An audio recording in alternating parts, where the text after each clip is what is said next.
Você já conquistou algo importante, mas sentiu que foi sorte e que a qualquer momento pode ser desmascarado? Sente um medo paralisante de falhar e isso te impede de começar novos projetos? Se você vive com uma voz interna que constantemente critica seu desempenho, mesmo quando todos que estão ao seu redor te elogiam, você precisa ficar comigo neste vídeo.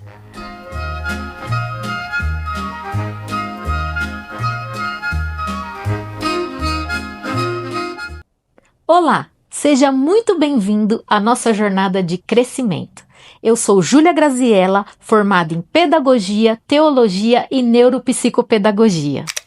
Hoje vamos falar de um inimigo silencioso que sabota o sucesso, a felicidade e o propósito de milhões de pessoas, a autossabotagem, principalmente manifestada pela síndrome do impostor. A síndrome do impostor não é um diagnóstico clínico, mas um padrão de comportamento que está profundamente enraizado, nos fazendo duvidar de nossas conquistas.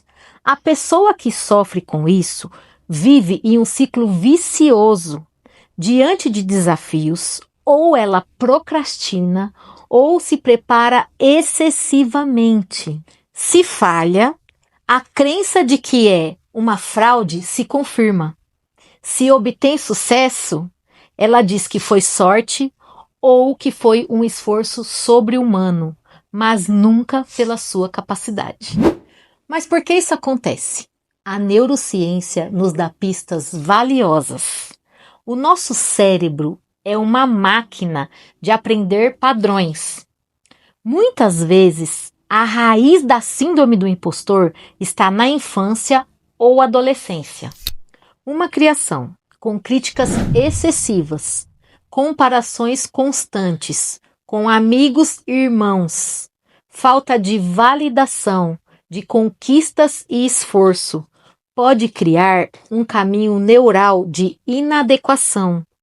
O cérebro aprende que não importa o que eu faça, nada é bom o suficiente.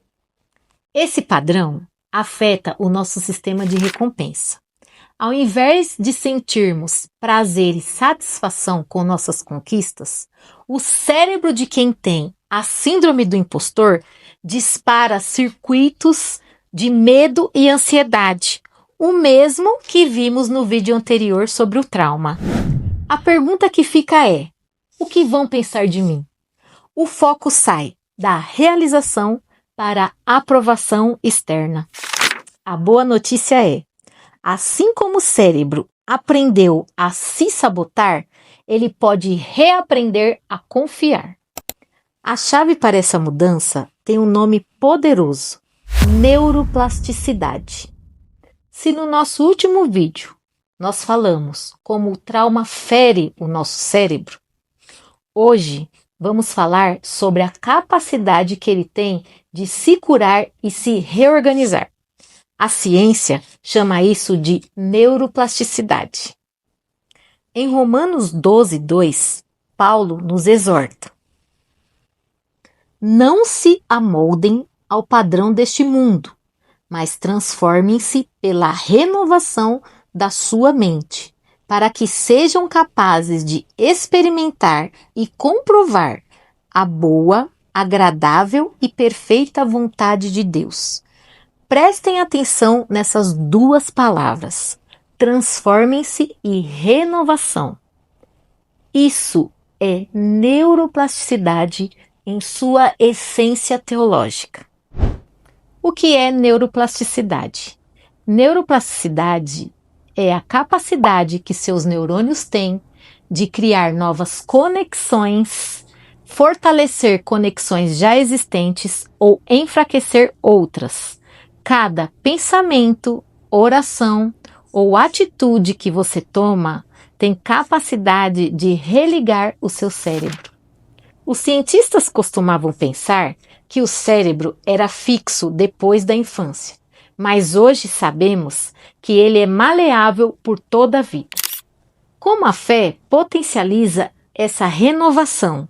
1. o foco da oração e da meditação na palavra. Quando você ora ou medita nas verdades bíblicas, tudo posso naquele que me fortalece, eu sou filho amado, você está direcionando a sua atenção. A atenção, como diz o neurocientista Dr. Andrew Huberman, é o motor da neuroplasticidade. Você escolhe a estrada neural que o seu cérebro vai percorrer. Ao fazer isso repetidamente, você consegue fortalecer o caminho da verdade e enfraquecer o caminho da mentira do impostor. E treina o seu cérebro a reconhecer o seu valor. 2. A prática da gratidão. A gratidão é uma das ferramentas mais poderosas para combater a síndrome do impostor, porque ela muda o foco do que falta para o que já existe e libera dopamina e serotonina, neurotransmissores do bem-estar, e treina seu cérebro para reconhecer o seu valor. 3. A comunidade de fé. A síndrome do impostor prospera no isolamento. A igreja é o espelho da verdade. São os irmãos e irmãs que nos lembram quem somos em Cristo Jesus, celebram as nossas vitórias e nos levantam em nossas falhas. A renovação da mente não é um processo mágico. É um processo intencional, espiritual e neurológico de desmantelar as mentiras e construir uma nova mentalidade baseado na verdade de quem Deus diz que você é. A autossabotagem e a síndrome do impostor são em grande parte uma falha na gestão de nossas emoções. É aqui que entra a inteligência emocional, uma das habilidades mais essenciais para a nossa vida. Daniel Goleman, o pai do conceito, a divide em 5 pilares. Vamos explorá-los por uma visão cristã e prática. 1. Autoconsciência emocional. É a capacidade de reconhecer suas próprias emoções e como elas afetam seus pensamentos e comportamentos.